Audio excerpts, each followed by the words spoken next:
Broadcasting live from the Business RadioX studios in Phoenix, Arizona, it's time for Phoenix Business Radio, spotlighting the city's best businesses and the people who lead them. Hello and welcome to Phoenix Business Radio, broadcasting live from the Mac 6 Entrepreneurial Center right here in Tempe, Arizona, where we help build businesses and connect you with the right people. And we have a full house this morning. Very excited to introduce you to the team at Arizona Sustainability Alliance. Welcome, ladies. Thank you. Thank you. So happy to have an opportunity to reconnect with Donna, both at the GCU event at the Beyond Zero documentary. I think it was last week. Yeah. And then just for a few minutes out in the green room while we had you waiting for us to come back here. Welcome back to the studio. Actually, to the studio for the first time, because we only did a mini interview at the STEM Summit before the pandemic. Correct. Yeah. Yes. Well, welcome officially to the studio. And you brought some partners with you. Yes. So, Donna, introduce yourself first, if you would, please. And then after we have a little summary about you, if you would introduce your team. Okay, great. Well, my name is Dr. Donna Jagielski, and I serve as the Education Programs Manager with the Arizona Sustainability Alliance. And I oversee the education programs, which we're going to take a deeper dive into today.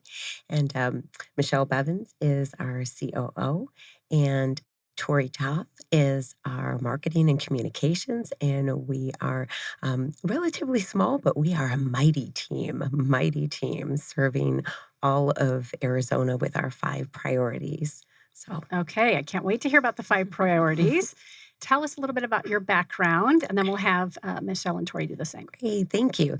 Yes, well, actually, I come from pretty much the world of K through 12 education, coming up through as a teacher, instructional coach, specialization in STEM-based learning. I am a lumberjack and a sun devil. I didn't know that. Yeah. Yes.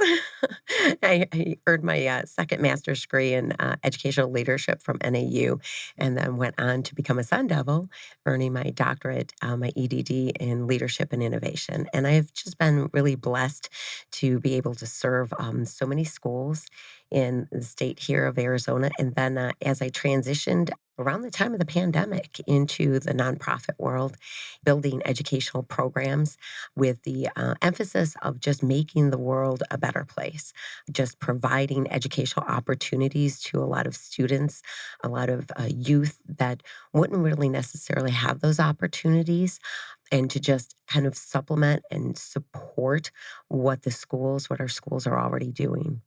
Either one of you want to go next a little bit? Tori's like, go, Michelle. Yeah, your background, and again, we got the bigger title, right? Okay, there you go. Deferring to the team above. Yeah, seriously, no, I'm sure you both bring a great deal. Yes. We have up to an hour, so don't feel like you have to cut it short. And yet, if you are, concise, that's perfectly cool too. I'll just draw more out of you. Mm-hmm. Michelle. Yeah, my name's Michelle Bevins. I am the Chief Operating Officer and currently the Interim Executive Director of Arizona Sustainability Alliance. My background, I worked for a for-profit business about 6 years ago, and then I quit that job to help focus on making the world a better place. And it took me about a year to find an organization that I really connected with, and that was Arizona Sustainability Alliance. And at that time, I went full force, volunteering 40, 50 hours a week to help with many other people to get the organization up and running and going. And here I am today. As a volunteer first? Yes. For how long? It was approximately 3 years volunteering. That's dedication.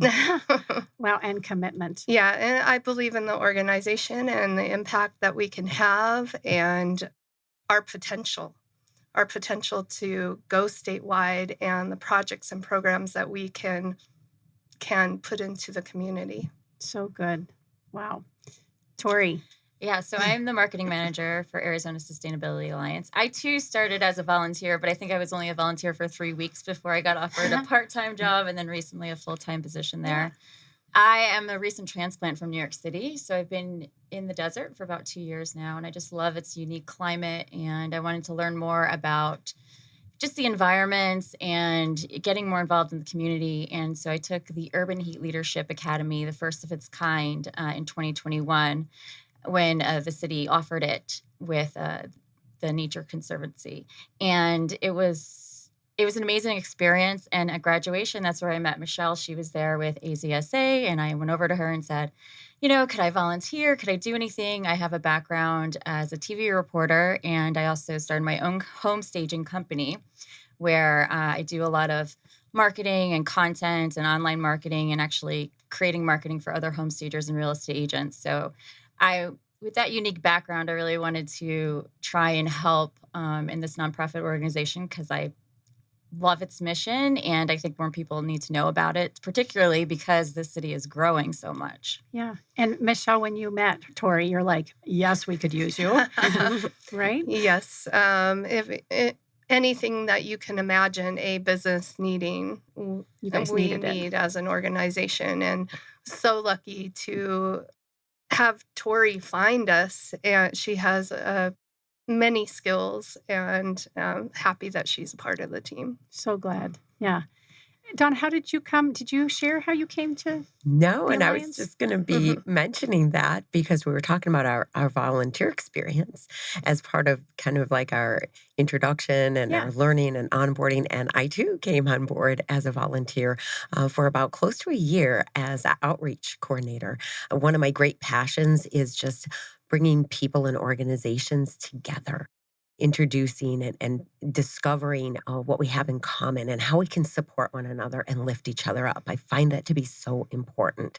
I actually learned about the Sustainability Alliance when I was back in the school system, and it was actually at the SciTech Summit some years ago, and I saw a presentation of the food sustainability, the food systems, the food tech for the future, the Mars Farm, and I was like, wow, this is amazing. Students are going to love it. And one thing led to another. And that's how I learned about the organization, stayed plugged in, connected in, just did a lot of outreach, introducing everyone to everyone and just broadening the scope, the visibility of the organization, because I truly, obviously, very, very strong belief in the organization. Fantastic. Let's back up for our listeners and viewers who aren't familiar with Arizona Sustainability Alliance.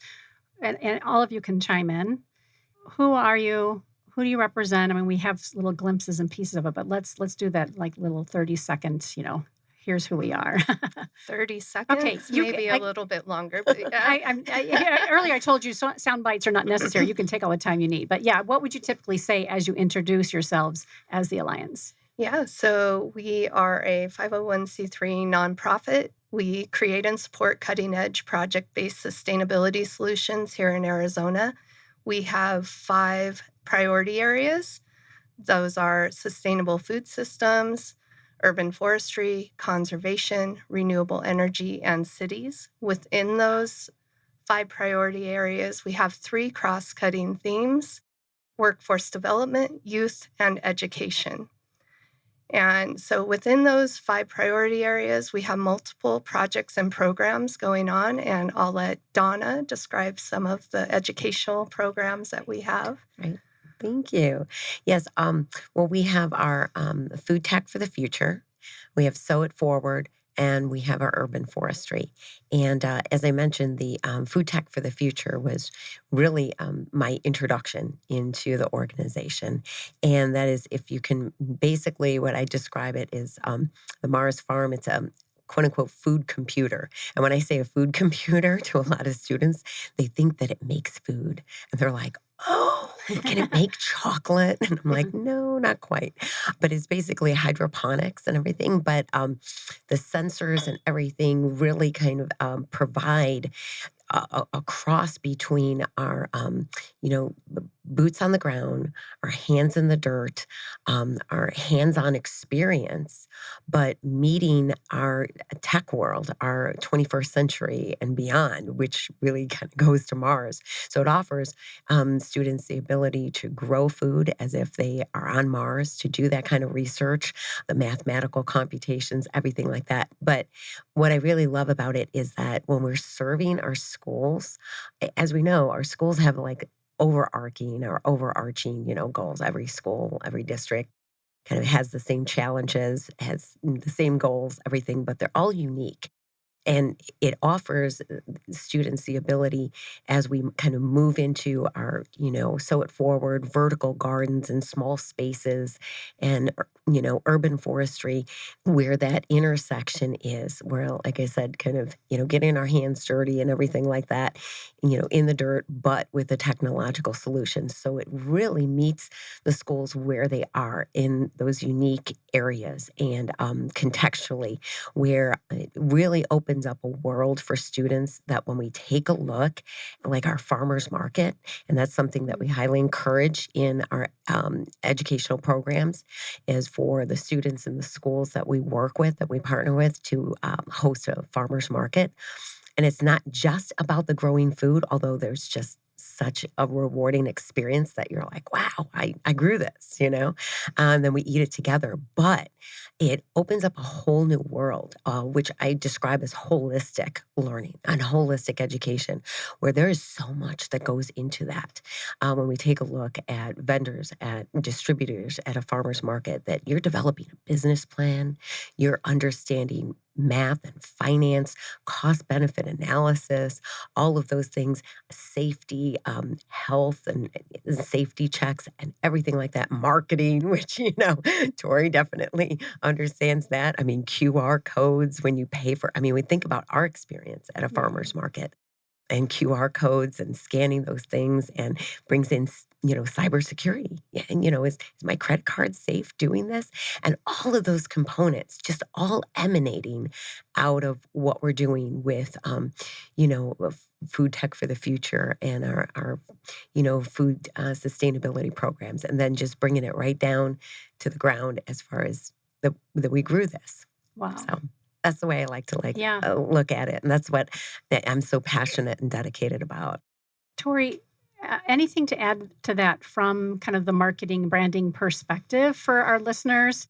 So I wouldn't say I'm the most sustainable person, but since starting with AZSA in the beginning of the year, I've gotten to learn the different ways you could be sustainable. And some people are like, I can't, I can't recycle. But if you just recycled your plastic, or, you decomposed, or you did compost at home, if you just did one thing, it actually makes a really big difference as a whole. And I think people think that they have to make such a big impact, which is why they don't start and do something. So just interviewing with a lot of the different people that I've had the opportunity to interview with, our colleagues, our sponsors, our youth, they're doing small changes, but they are making a big difference overall. And so I think for all of our listeners out there and anyone watching, just know that if start somewhere.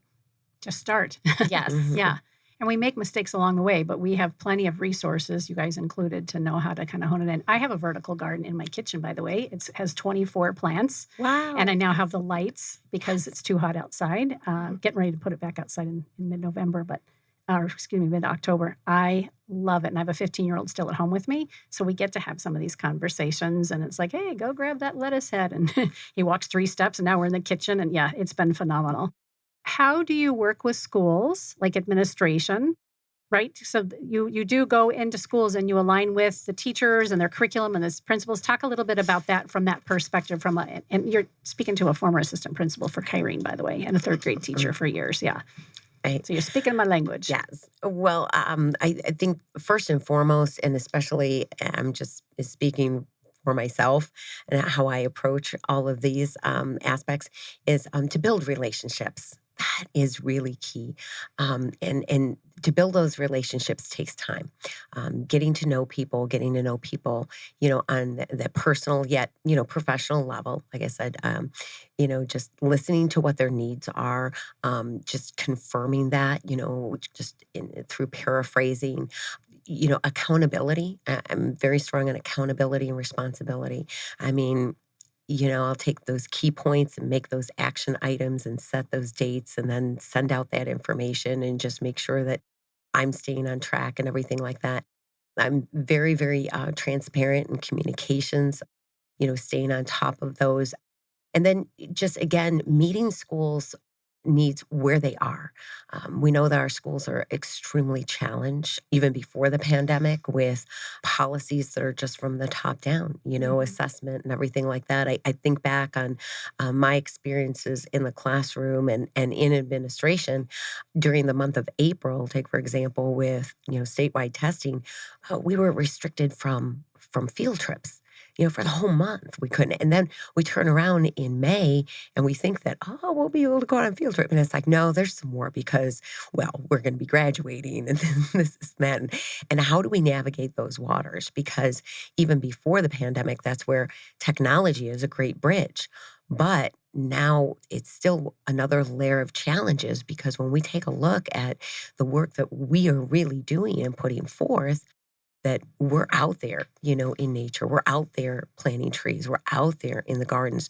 So how can we do that technological world, So again, it's really kind of drilling down, and listening to those needs, and also discovering what those other initiatives are that are important to those schools. Like, I've worked with schools that are really focused on leadership. They're like a leader in me school. So if we take a look at how we can build in our programming that works in conjunction, that's complementing those school initiatives, there's a lot more support, a lot more buy-in, a lot more ownership for all of those stakeholders involved. And that's what's really key, is that there's ownership. We want teachers, administrators to know that the programs that we're supporting them with, it is truly that we're supporting them. It is not something that we're just, dumping on them or, implementing, saying, oh, I'll have a good time, with that and everything like that. But we're intersecting. We're working together as truly a partnership. Yeah. So I want to learn what is going to help you. Good. Michelle, you rely on volunteers.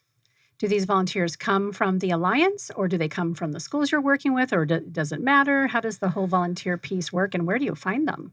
We have two different groups of volunteers. We have our event volunteers, which are sort of episodic, right? They come out and help with a tree planting or help clean up a park. Those we go through our social media, through our email lists. People sign up on our website. Then we have our staff volunteers, and these are volunteers that give 5-10 hours of their week on a consistent basis to help us in all functions of running an organization. And this could be anything from marketing and communications to fundraising development to volunteer management to outreach and to program coordination. Those we reach out through a volunteer hub, through our networks, volunteer match. We post jobs. So we take a 40-hour-a-week job and we break it up into 10 bite-sized pieces that are accomplishable by a volunteer coming in. And they come in and they accomplish those tasks to help us get to that next step.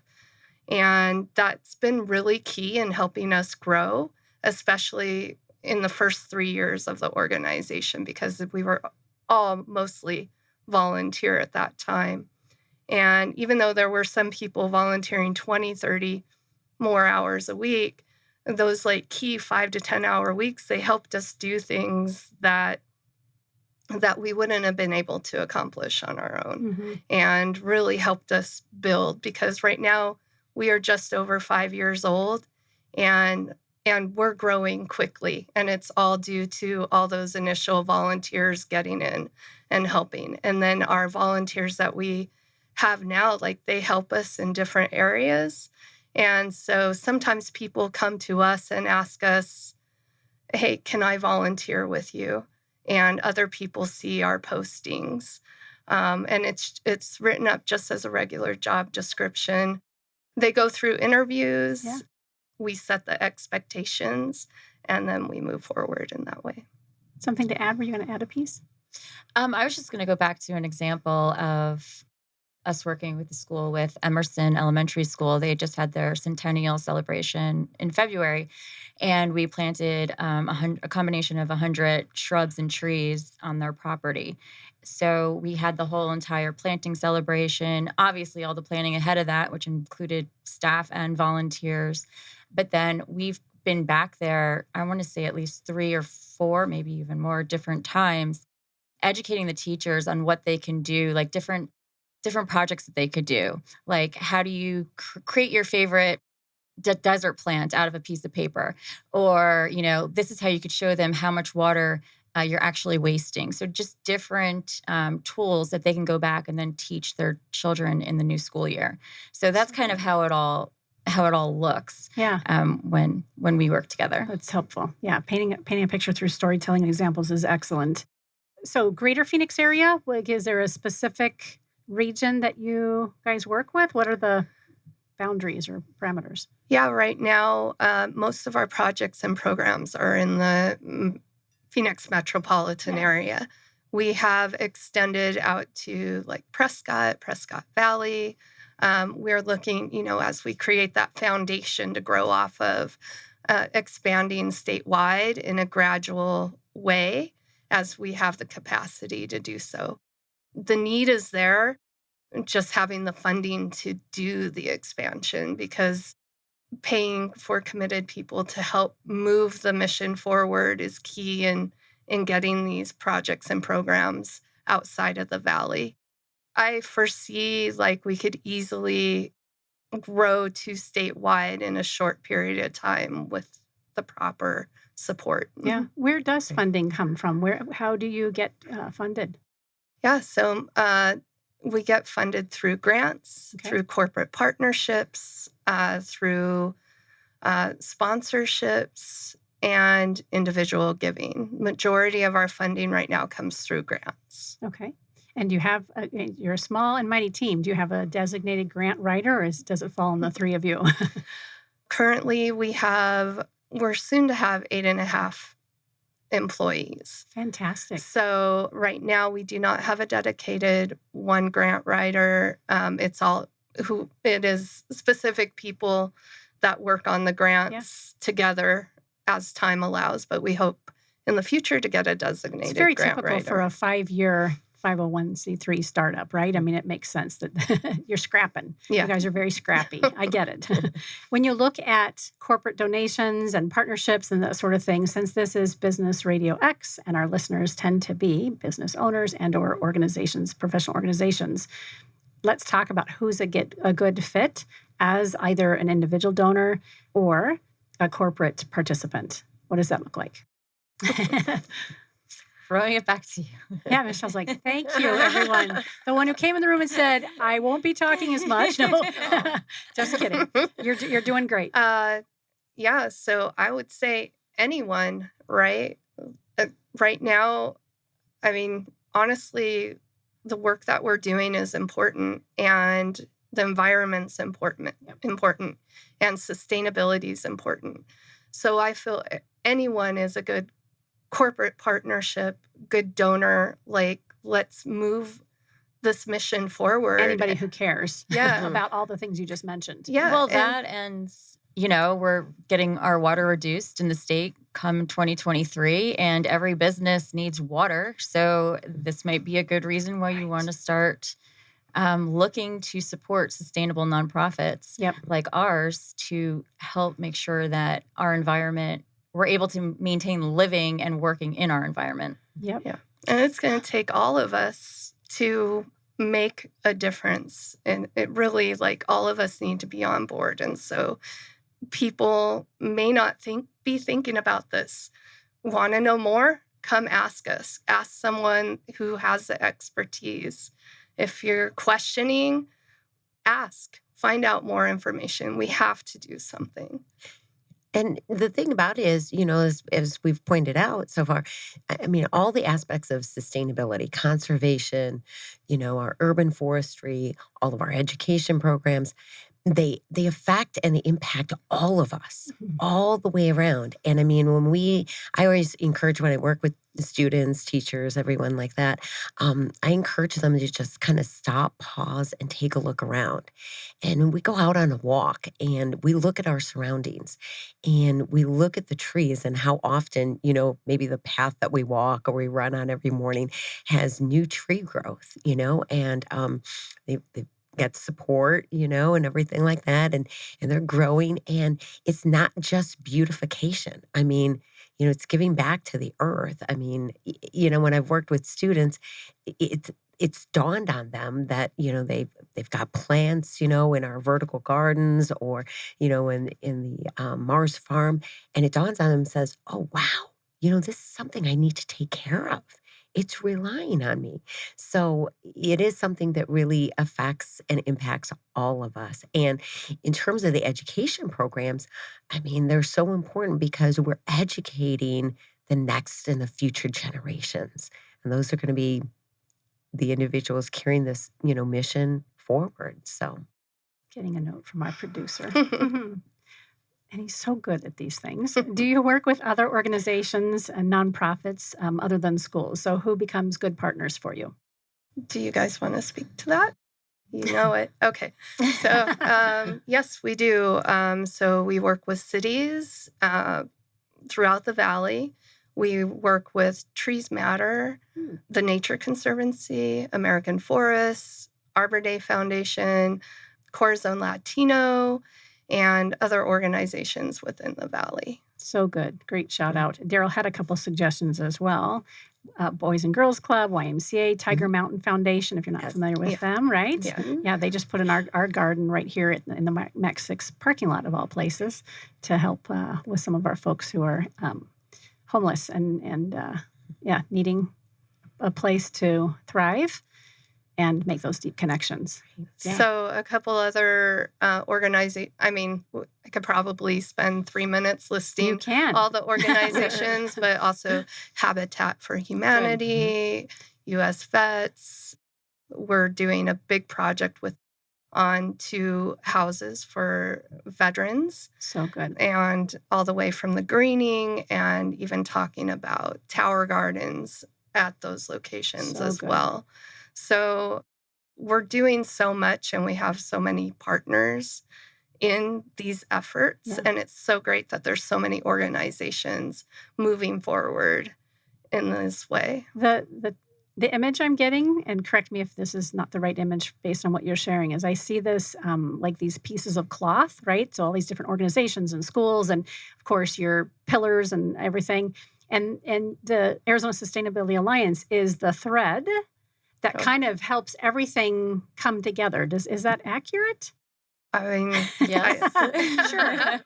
I would like to think that, but I think like we're all threads, right? Agreed. All of these organizations are threads in making all of this happen. Not one organization can do it alone. There's so much that needs to be done. And so if you can think of everybody weaving, if you're thinking of that thread just weaving and intermingling and I think together. That's really an important distinction, and I respect and appreciate you redirecting my thinking.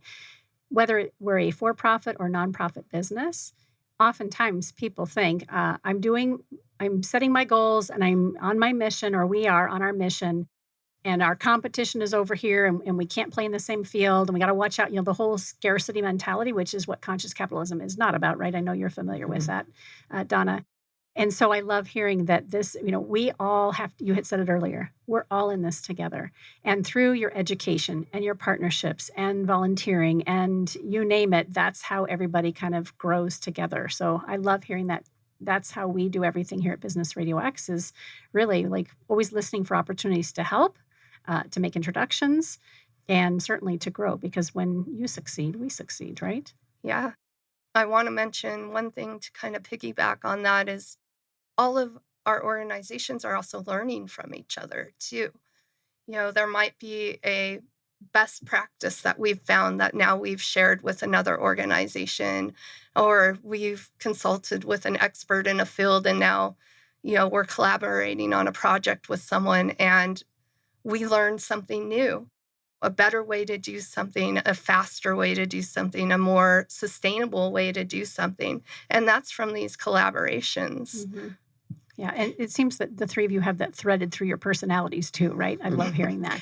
And that's so accurate with what Michelle pointed out, is because that's the way I approach the educational programs, is that as I develop the curriculum and work with teachers, I always build in so many resources. And that's where, like I said, I go back to that, relationship building and really listening to their needs, because I'm building in, guest speakers and everything. I mean, people that can come into the school, be virtual, this, that, and that broadens the scope of our partners.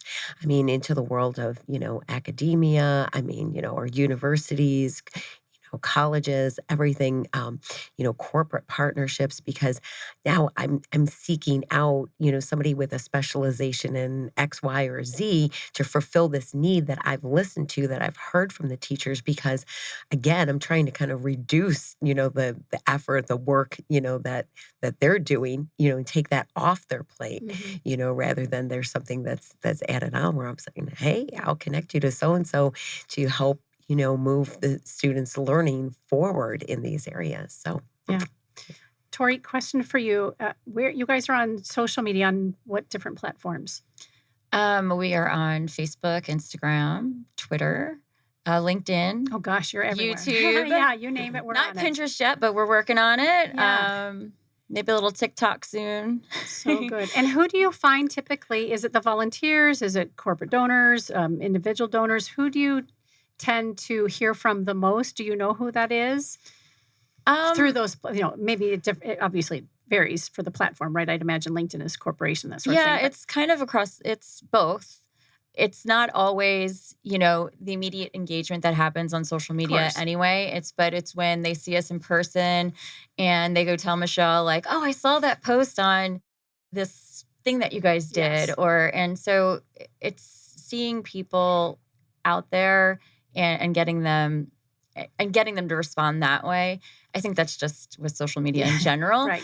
But I see Arizona Sustainability Alliance to really become this educator in this community for the state, where we are the go-to when it comes to learning about how to be more sustainable, how to plant a tree, or how to create these partnerships, and just educating yourself more on the whole environment and platform. So we've got a lot of content to create on our side, and a lot of community to build, but that's where we're looking to go, in the marketing communication side of everything. Perfect. How do folks get started with you as a volunteer? What does it look like? They reach out via email or social media and say, I want to come volunteer, or they meet you somewhere? So there is an interest form they can fill out on our website, a volunteer interest form. And once they get on that interest form, they'll subscribe to our email list. And then we will post public events for volunteering through our social media platforms and our email list and on our website. And then if they're interested in being a volunteer staff member, they would indicate that on the volunteer interest form, and then we would reach out to them in that way. And are there challenges in creating some sustainable volunteers? Yes. Honestly, like it takes a lot of work, right? Sure. And so we want anyone that comes to volunteer as a volunteer staff member to really want to do this.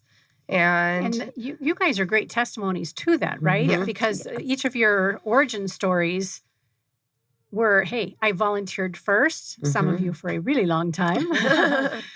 But each of you have really said, I've fallen in love with the mission, the purpose, and the Alliance. And so, of course, you would be, I'm going to use the word protective, to make sure that you're bringing the right people on board and that they have room and space for this opportunity to grow with you. You're going to say something? Yes, you bring up great points, because I think that really, when we take a look at our society, I mean, whether we're a K through 12 school, higher ed, private, a company, a corporation, nonprofit, we're all still relying on some level of a volunteer base. Mhm. First of all, I mean, we want to always match people with their passions and everything with us, but then a little bit more at that granular level that, okay, we have our, overarching, theme of, our mission of sustainability, but then to kind of tap into knowing who you are and for us to get to know who you are, what your strengths are. I'm very, very much about strengths based. So, and we recognize that, okay, I'm a people person, I'm an extrovert, or I'm a number cruncher, this, and that. And for us to match you into that role. And the great thing about volunteerism, and I come at it from all these different perspectives, from K through 12, where we're trying to get parents in to do bulletin boards and all those things, is that we want you to thrive in that role rather than just survive like, oh, I got to pull up the bulletin boards, in the K through 12 classroom. And we want to support you in that because that's what makes it different than a job, that we find out, okay, well, try out in this role here, planting trees. It doesn't work. Well, we're going to move you over here. And it allows for that flexibility and everything. So that's great. And we look at those individuals who come to us as volunteers to build that relationship with us. But then we want that word of mouth for everybody to be going out there and saying, wow, I did this with the Arizona Sustainability Alliance and I had so much fun. And it was so rewarding is because we created that relationship with them. We utilized their strengths. We all want to be utilized for our strengths. And we're creating that legacy moving forward. Mm-hmm. I did want to add to that too. So, sometimes we get volunteers coming on wanting to use the skills that they already have. Like say they're really good at social media. That's where they want to be. That's where they want to use their skills. Other volunteers come on and they're like, I don't want to do what I do in my full-time job. Right. I want to be out there helping with the projects and programs and learning something new. And we match them in that area too. We say, okay, this is where you want to be. Let's find a space for you in that area. Very accommodating. Yeah. Let's talk about donors again and funding. I understand that really it's anybody who cares, right? And of course has an opportunity to help lift and make an opportunity that way. On the website, is there a way to make a one-off donation and or a regular contribution? Yes. So we have a donation page on our website and where you can make an individual contribution or you can sign up for monthly giving. Very good. Thinking more of Tori, but anybody can chime in. When you think about the organizations and the corporations, small, medium, and large, and given that Business RadioX meets with those types of organizations all the time and businesses, is there anybody on kind of your wish list that you wish that they knew about you guys? Oh my God. How long is that list? It's long. Okay, well, I feel like they know of us, but they haven't committed yet. Okay. And there's lots of different ways, even besides just the one-off donation. We have 2 fundraising events a year. We have the corporate fundraiser event. So our upcoming sustainability celebration is happening in November 5th. Okay. And we're looking for some sponsors for that. And it's going to be featured around water and just desert living and giving people the opportunity to come together to celebrate and advance sustainability. Good. And? Yeah. So this is our big fundraiser for the year. The past 2 years, we haven't been able to have it in person. And this is our first time getting back to it being in person. And the funds that we raise during this will help support the operating costs of the organization, which is very important because we can have all these projects and programs going, but we have to support the marketing and communications team, the fundraising and development team, the operations of the organization. And so this is so important, this fundraiser for us. You can go to our website, to the events page, and on there, you can buy tickets, individual tickets. sponsorships. You can view the sponsorships, reach out to us if you want to sponsor. And then there's also patron tickets too, which in that you get, it's kind of, you don't adopt a tree, but it's kind of like when you name a star, you get to name a tree, and then you'll be on the map. We've identified every tree we planted in our amazing. GIS, and then we designate that tree for you, or if you want to dedicate it to someone else. So there's those patronships on there as well. That's amazing. You mentioned November 5th. Yeah. And then there's a second major fundraiser each year. Is that right? Or an event? Well, yeah, we have a corporate fundraiser that's usually around April, around Earth Day. Yeah, it's in alignment with Earth Day. Very good. Yeah, and then we have our anniversary celebration every year. What just time of year is turned that? 5 in June. Oh, good. Wow. Busy. Very busy. Daryl had another question. Oh, great question. Can businesses come and volunteer together? Does it, I know a couple other organizations that do that, right? It's more of a team building thing. Does that make sense for you guys? And do they have to make a long-term commitment? Does it make sense for the come once? I know you kind of vet volunteers. So how does that work? Yeah, so a lot of corporations and businesses reach out to us in that capacity. And so we hold specific volunteer events where they fund the event and they fund the tree planting, or they fund the Adopt a Park.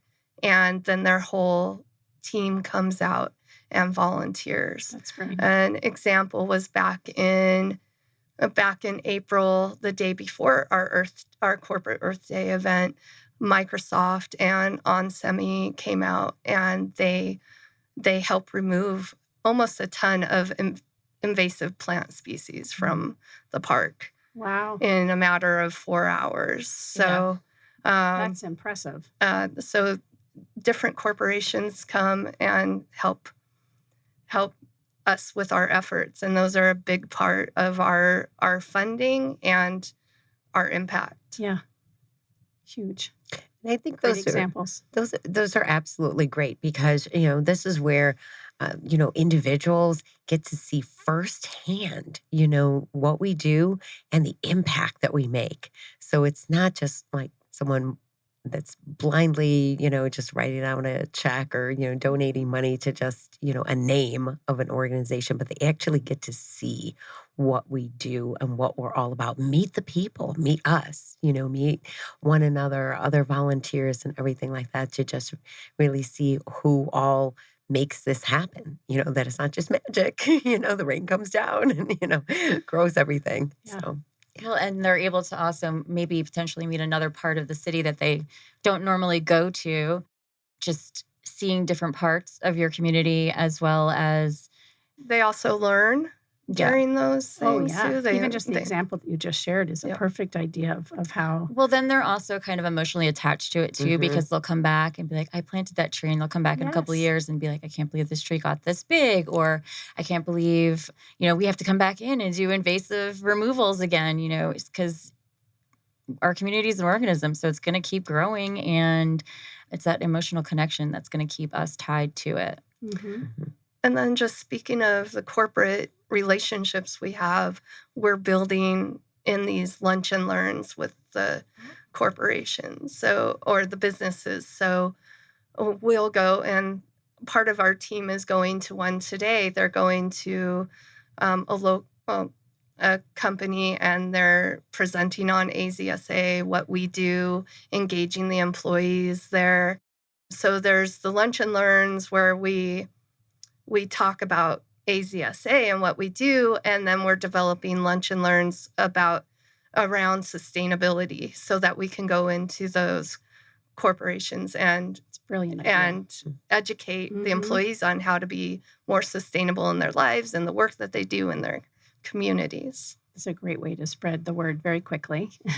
Yeah, and have people, of course, volunteer and have companies get more involved. We are almost done with our conversation today. I promised it would go fast. Anything else that I hadn't thought to ask that you, on your way over here, you were thinking about coming and spend time with us today, that you want to make sure that our listeners are aware of? I'll mention. You each have an opportunity if you want. I'll mention just kind of continuing a little bit of just what Michelle pointed out about the lunch and learns is that in the educational sense, I have always been the educator that really encourages student-centered learning and student leadership. So when I work with the schools and the teachers, I completely encourage their students to actually share their stories, to put them in the spotlight and in the driver's seat. And also, I mean, I'll create content of curriculum, but then the students come up with the greatest ideas as to what to grow and what to do and how to harvest and everything like that, and recipe books and everything. And I like to put them in the spotlight so that when we have these lunch and learns, again, potential donors and partners get to see it exactly from the student perspective, which is so powerful, so impactful. I'd like to talk on a personal level about everybody's impact, just going a little bit deeper into that. We talk about corporate and what we're doing in the community, but every individual, what they do in their house, what they do in their lives matters. And you don't have to start out big. You can just add things gradually. And I'll just give some examples of some things that my husband and I are doing in our lives. And it all didn't come at once. These are gradual adds. So I love real quick as you begin to share this, Tori started with this, so it's really nice that we've kind of come full circle because again, it's accentuating the point that we all can make a difference. We all need to be aware of what we're doing. And now what are some of the small things that are maybe they're big now, but what are you guys doing? Sure. So we have a food forest in our backyard where we're growing fruit and vegetables. We have wood chips all over the backyard to decrease the amount of evaporation from the soil and increase the health of the soil for our food forest. And so that decreases the amount of water that we're using. So we're very water efficient in that manner. We have rainwater harvesting, both passive and active in our yard. So we harvest the rain off of our roof, and that waters some of our trees and our plants. We do composting in our backyard, and that extends to compostable items outside of our own house. There's this organization called Share Waste where you can sign up as a person that does composting or a person that wants to compost but doesn't have the means. And so I'm signed up as a person that does composting, and someone can drop their compostable items off at my house and I'll put them in my compost. We use a sun oven to cook some of our food, which focuses the sun into an enclosed box, and it gets up to over 425 degrees based on what we're focusing, and we can cook much of our stuff in there. I know some of these are a bit extreme. It's a great example of how when you are committed, you can really become extremely sustainable. Yeah, and then we have an outdoor shower in our backyard that we use May through October, and it is heated by the sun, and it waters our trees. There's many other things that you can do. Like I said, we've added these as we've gone along. And we're not perfect. There's still more things that we can do, but I just challenge everybody, add to it. If you're using your reusable water bottles, you're recycling, add a bit more of what you're doing because it all matters. And especially around water, like what we do in our own backyards makes a difference. Mm-hmm. Thank you. That's huge. And I love that you brought it full circle. Tori, anything to add, either to plus one off of what the other partners have said here or something entirely different? No, I would just say that if this conversation interests you and you don't really know where to get started, to please follow along with our journey and what we're doing.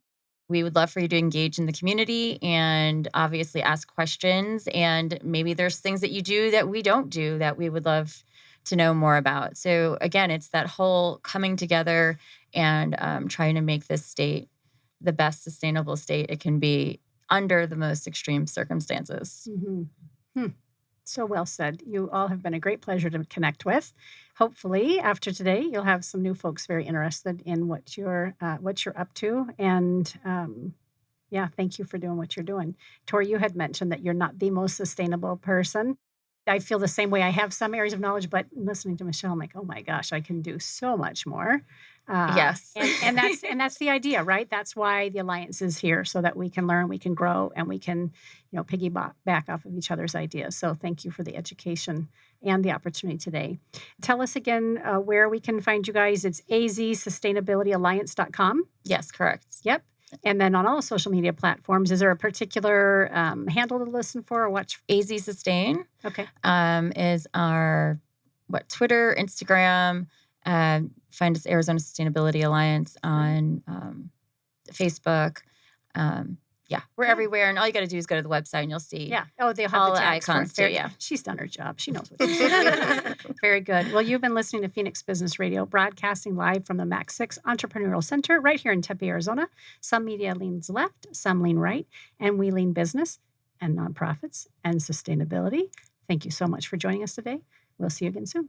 Thank you.